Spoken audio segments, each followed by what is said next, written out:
Hola, muy buenas a todo el mundo. Bienvenidos a la segunda tertulia de CRE. Recordemos, hace pocos días tuvimos la primera con Juan Ignacio López Bas y Eva Pomar como protagonistas. Hoy iniciamos la segunda con dos nuevos protagonistas de auténtico lujo. Por la derecha, como diríamos en el pugilato, por la derecha tenemos a Manuel Hernández, que es el presidente de CRE. Muy buenas, don Manuel, ¿cómo estás? Muy buenas, encantado de estar aquí, Ramón, un placer. Un placer y un abrazo bien fuerte. Y en el centro tenemos a Jean-Marie Castel, también otro viejo conocido de la política. Manuel fue diputado en las Cortes Generales y Jean-Marie Castel ha sido diputado en el Parlamento de Cataluña durante también varias legislaturas. Muy buenas, don Jean, ¿cómo estás? Muy buenas noches, Ramón. Bien, aquí, preparado. Bueno, no os voy a atornillar demasiado, os voy a hacer solo 4 o 5 preguntas, algunas con algo más de mala gaita de otras, ¿eh? Pero bueno, serán fáciles, va, pasáis el examen seguro. Para empezar, hablamos de un artículo tuyo publicado recientemente en El Mundo, titulado Esta sociedad tiene un reto. Un artículo en el que hacías hincapié sobre el bipartidismo real de la España política y que tenías soluciones y que tú creías que España coyunturalmente tenía una serie de soluciones que podías aportar y las ponías en ese artículo. ¿En concreto de qué estabas hablando? Si me permites, empezaré. Yo creo que tenemos un mal endémico que lo llevamos arrastrando desde el 78. Llevamos 48 años de democracia mal entendida o mal gestionada, si me lo permites. Y tenemos un país que no tiene un problema coyuntural, sino un problema grave y estructural, mantenido por diferentes partidos.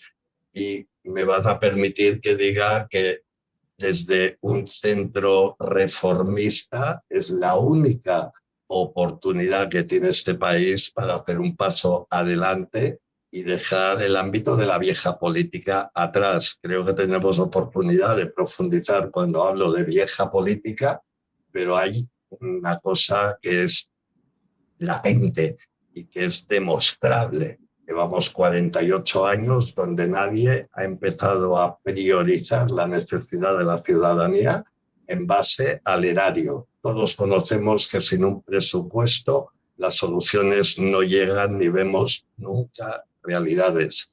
Me voy a referir mucho durante esta noche a este tema, porque creo que la gran gravedad que tenemos es que ningún partido de los que ha gobernado ni en coalición ni sin coalición tienen la solución.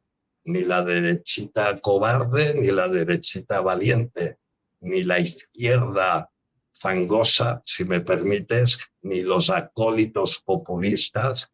Nadie está planteando hoy en el Congreso la reducción de los arcos parlamentarios, incrementar el erario, eliminando duplicidades de un sistema arcaico de la administración pública.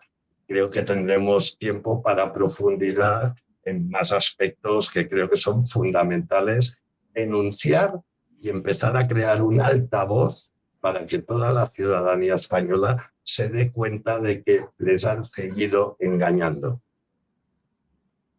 Manuel realmente cree, como un partido político nuevo, aunque tiene 2 años de vida, pero realmente hasta el momento ha estado haciendo trabajos internos y elaborando su guía y su libro de ética y de trabajo, y evidentemente las propuestas que va a presentar a los españoles.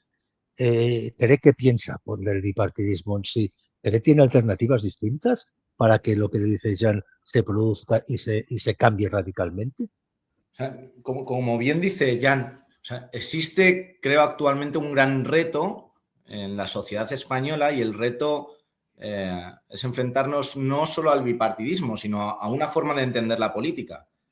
Y consiste en recuperar la confianza, y no solo la confianza en los políticos y en la política, sino en las instituciones. Han sido capaces de quebrantar todas las leyes de la ética para ponerlas a su servicio y poner todos los esfuerzos que hacemos todos los ciudadanos para ellos mismos. O así nos sentimos la mayoría de los ciudadanos.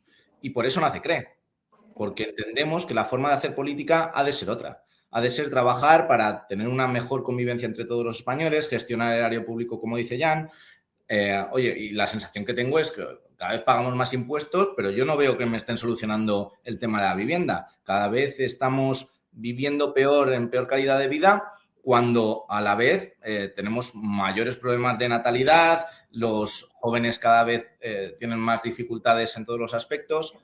Y por eso creo necesario romper esta dicotomía que nos está enfrentando a derechas e izquierdas en un sinsentido absoluta, o cuando el 40% de la gente ya ni va a votar porque no cree en ninguno de los partidos políticos.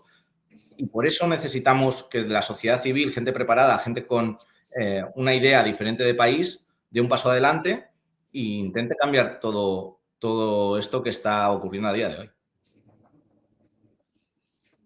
Pero los españoles en concreto quieren saber qué medidas concretas, ya. ¿Qué medidas concretas proponéis? O sea, ¿qué queréis ofrecer para que realmente se rompa el bipartidismo y que la estructura actual, el sistema que llamamos siempre, el sistema varíe completamente y por lo tanto sea de tabla más rasa y que pueda aplicarse al común de los mortales y no solo unos cuantos, que sea la clase política que se ha inventado desde el régimen del 78 civil? Yo creo que hay que cambiar de tercio radicalmente, hay que cambiar, como decían, en el ámbito futbolístico, de campo. Dicho lo cual, no nos sirve nada de lo actual.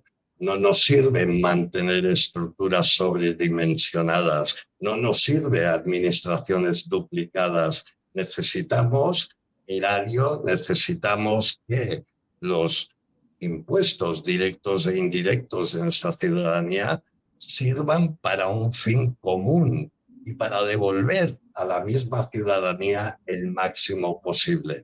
Dicho lo cual, como te decía antes, una reducción normal, consecuente de los arcos parlamentarios para enriquecer el erario, eliminar duplicidades, como pueden ser en comunidades autónomas como Cataluña, los consejos comarcales, convertir a las diputaciones en herramientas reales, no en cementerios de elefantes que todos vemos quién acaba sentándose en esas diputaciones. Tenemos que tener una administración funcional y para aportar soluciones reales a los males endémicos, fíjense, llevamos 48 años hablando de cómo tratamos al joven, qué ayudas a la tercera edad, cómo incrementamos el erario cuando hablamos del ámbito social, cuando hablamos de educación, centros escolares o el ámbito sanitario, hospitales, y no solo hablar de la estructura, también queremos hablar profundamente de tener a los mejores profesionales para darnos ese servicio. Y esto solo se consigue con una mejor gestión del erario público. Mientras el erario público esté mangoneado por una mala gestión que nadie quiere cambiar, fíjese usted, quien tendría que cambiar son los que se están acomodando y beneficiando de estos privilegios que estoy denunciando. Hay una reforma profunda también cuando hablamos de ley electoral, un ciudadano, un voto. Ya está bien que nuestra Constitución incumpla, y cuando digo incumpla es un tratamiento grave para la Carta Magna, pero todos recordamos que todo español tiene derecho a una vivienda digna. ¿Qué partido político que ha gobernado España o qué coalición han hecho con profundidad, con seriedad y con consecuencia un programa de vivienda para España, un proyecto real de vivienda a 30 años, donde igual en el año 20 ya había estudios de este tema, cogerías el incremento de la población y podrías llegar a dar un buen servicio real o garantizar esa vivienda digna para cualquier español? No puede ser que tengamos gobiernos que solo vean pasar el problema, asuman, lo pongan en la mochila y tengamos una sociedad que al cabo de 48 horas no es que tenga una memoria corta, sino es que le han creado otro problema más grande y mayor que le despista. Fíjense, es una capacidad de 30 segundos y acumular todo lo que llevamos vivido estos 48 años y pensar si nos lo merecemos o no. Sé que vamos, te puedes estar horas hablando de esto, ya lo tengo clarísimo.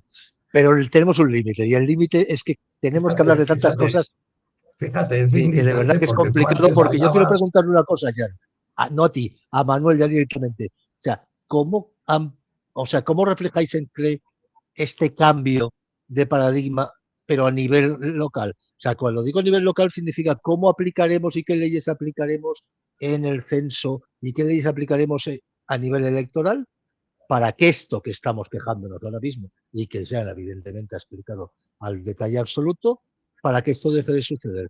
¿Qué cambio de sistema electoral necesitamos? Mira, yo iría incluso más allá, porque un cambio en el sistema electoral, en el fondo, lo que nos está llamando es, oye, la Constitución no está actuando como debería. Está pensada para un sistema político de hace 50 años. No está pensado para un momento actual. Y ni en el ámbito municipal, ni en el autonómico, ni en el nacional. No vamos a una realidad donde el ciudadano se sienta representado. Y creo que ahí es donde está el problema. Yo lo resumo muy, muy fácilmente. Veo dos cosas que hay que reformar o cambiar en la política actual. Una es acabar con esta dicotomía, como decía, de izquierdas, derechas, que nos están intentando enfrentar, porque si te convencen que tú eres de derechas, al menos ya saben que no vas a votar a la de izquierda, o viceversa. Esto tiene que ir más allá. No puede ser que con estos 50 años de cambiar leyes a su antojo hayan conseguido que, como estamos viendo tristemente a día de hoy, pues que no se sabe muy bien dónde coloca a quién el amiguete de turno en todas las administraciones, pero no solo en las administraciones, que ya no se pueden garantizar casi la separación de poderes. Cuando están poniendo y colocando a dedo a gente como líderes del Tribunal Constitucional o del Consejo General del Poder Judicial, que así lo dice la Constitución por otra parte, no vemos una realidad reflejada. Por eso digo que va más allá del voto, del día a día. Es sentirte representado, va mucho más allá. El 40%, insisto, no se siente representado en este país, porque es que directamente ni vota, aunque crea en la democracia. Y por otro lado, y como segunda parte y segundo pilar fundamental que creo que se debe de hacer, es reformas. Necesitamos reformar grandes aspectos de la política, y ellos no lo van a hacer. Los que llevan 50 años viviendo de esto, colocando a sus amigos en todos los sitios y cada vez perdiéndonos en una marabunta de burocracia, de corrupción y de historias varias, que la ciudadanía está harta, necesitamos reformas útiles para los españoles. Y por eso nace CRE.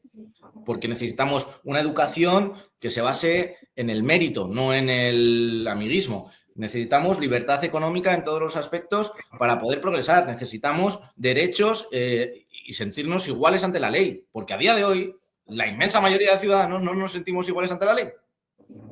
Porque ves al político de turno y dices, este tío se la está pasando por el forro hasta que no le pillan bien pillado, aquí no pasa nada. Por eso no nos sentimos representados. Y por eso, de verdad, creo que se necesitan reformas profundas. Educación, pensiones, sanidad, grandes aspectos que es que los tienen totalmente olvidados, porque a día de hoy, honestamente, parece un sálvame. Yo ya me pierdo, ya no sé ni quién está en la cárcel y quién no. Me he perdido, ¿eh? Y me gusta la política, pero me he perdido. Y no sé si es lo que pretenden. Tenemos un problema muy serio. Y es una risa. Y es que suena cachondeo. Vale, ya. ¿Sí? Y por eso nace CRE. Pues para intentar acabar con esta confrontación que tenemos día tras día, por un lado, y por otro lado, para proponer reformas que sean consistentes y que de verdad consideramos que reflejan un problema serio, que es parte de la política, por otro lado. Igual me he enrollado también mucho, ¿eh, Ramón? No, pero, gracias, Manuel. La verdad es que me has pillado un día que me has pillado un lunes que me quería soltar. Es lo malo que tienen los lunes después de los domingos.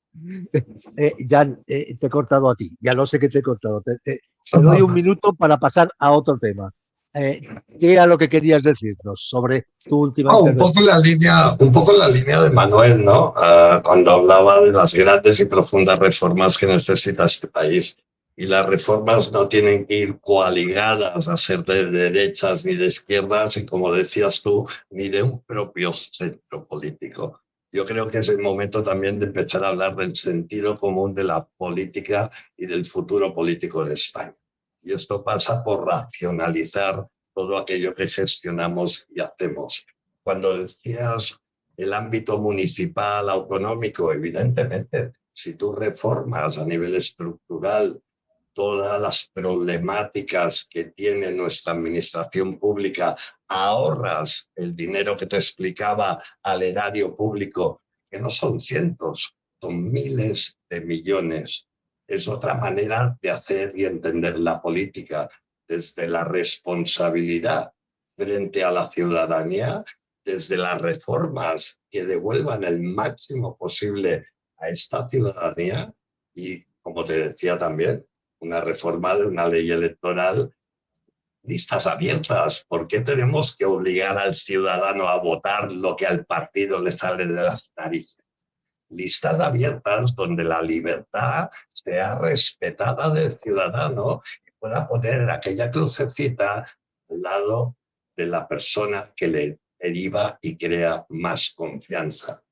Dicho esto, meritocracia, seguridad y garantía, pero la máxima devolución posible, que son miles de millones con otra gestión pública que tendría la ciudadanía en una legislatura. Podríamos llevar a cambio grandes reformas que produjeran ese retorno.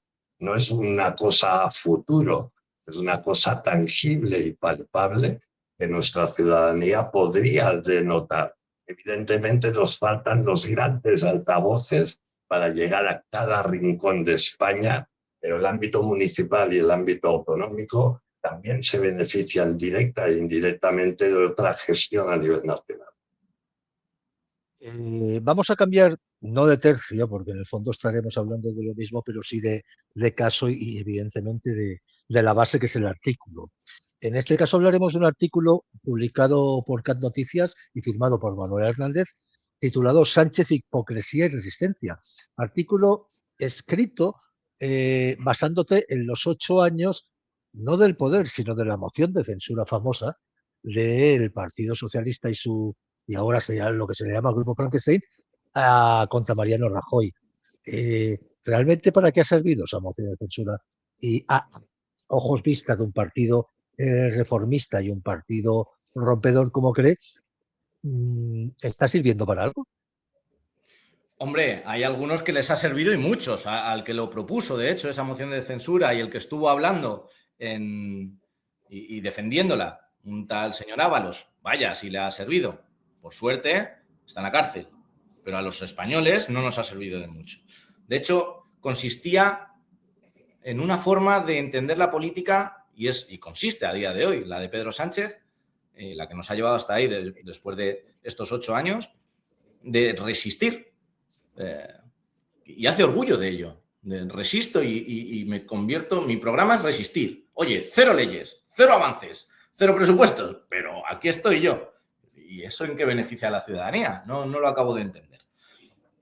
Bueno, sí lo entiendo, en que le gusta y le encanta el poder, pero más allá de ese narcisismo, no veo progreso para la ciudadanía en un gobierno que no puede ni legislar. Ni formar políticas, ni acuerdos, ni llevar a nada. Entiendo que la única visión que tenía en su día Pedro Sánchez era la que tenemos a día de hoy, pero la ciudadanía no le votó por eso. Y veo un grave problema en la ciudadanía también con esto y en la política. Y es que no sabemos a qué atenernos. Cuando votamos nos prometen que no habrá indultos y al día siguiente indultan. El problema es que el político miente a la cara a todos los ciudadanos y no pasa nada. Y con esto es lo que se pretende acabar también. Proponer diferentes metodologías para la política. No podemos seguir con la prioridad que sea gobernar porque sí, solo para permanecer en el poder. Es que no tiene ningún sentido. El ciudadano de a pie es normal que no se sienta representado. Por eso hay que ganarse día a día en hacer entender a la gente que esto no es viable, que esto tiene que tener un fin. Y no es por Pedro Sánchez, porque es que el día de mañana vendrá otro y será exactamente lo mismo. si es de los partidos que siempre han estado, no va a haber ninguna diferencia. Los ciudadanos no necesitamos un cheque en blanco una vez votamos. Y tú puedes hacer lo que quieras durante 4 años. Votamos porque creemos, de cierto modo, que puede cambiar la política mejor según lo que nos están proponiendo. Pero si luego hacen lo contrario, la ciudadanía pierde totalmente la capacidad de cambiar las cosas, porque no sabe a qué atenerse. Y eso es lo que tenemos que cambiar.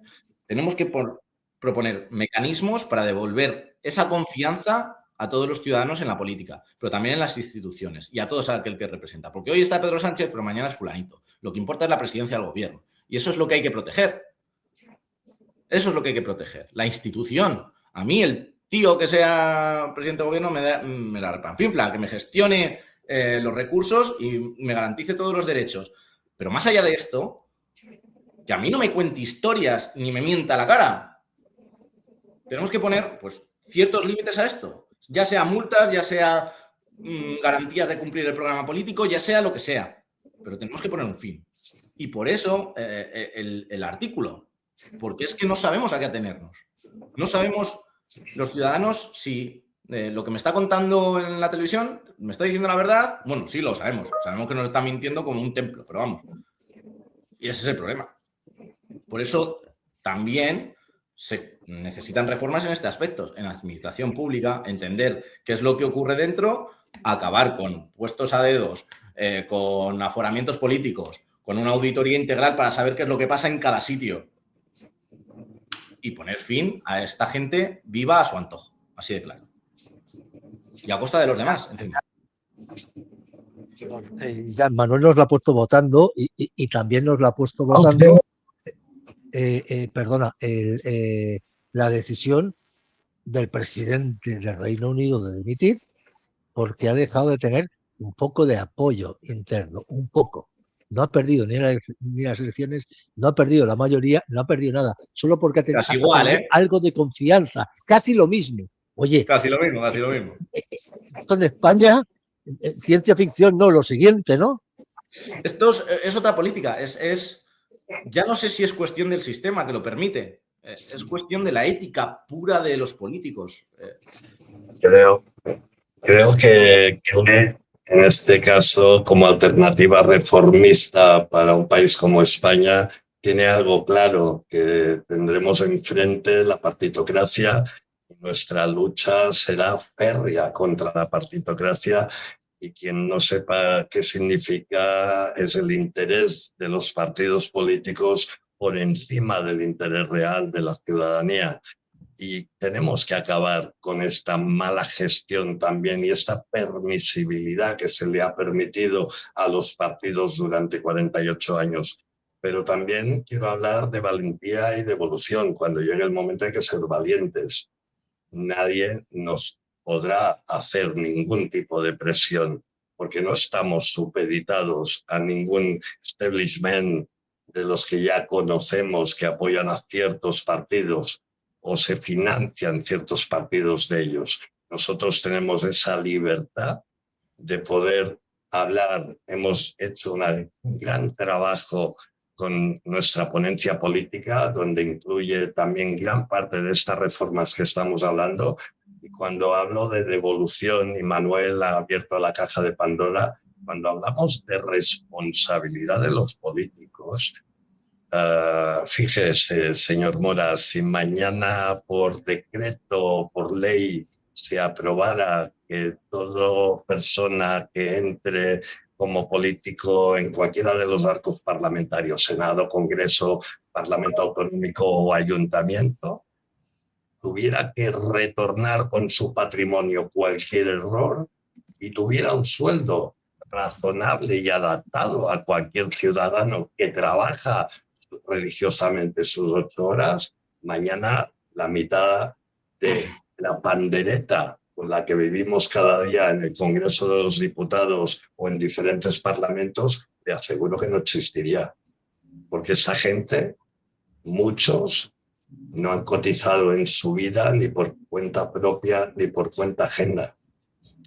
hay una evidencia. Yo me indigné la primera vez que entré en un parlamento y empecé a ver caras que llevaba conociendo desde que aquellas caras tenían la mayoría de edad, es decir, jamás y siempre acomodados. Fuera y basta ya de privilegios al ámbito político. A nadie se le pone una pistola en el pecho para obligarle a encabezar una candidatura.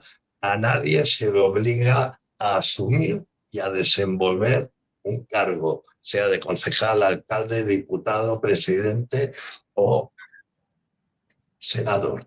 A nadie.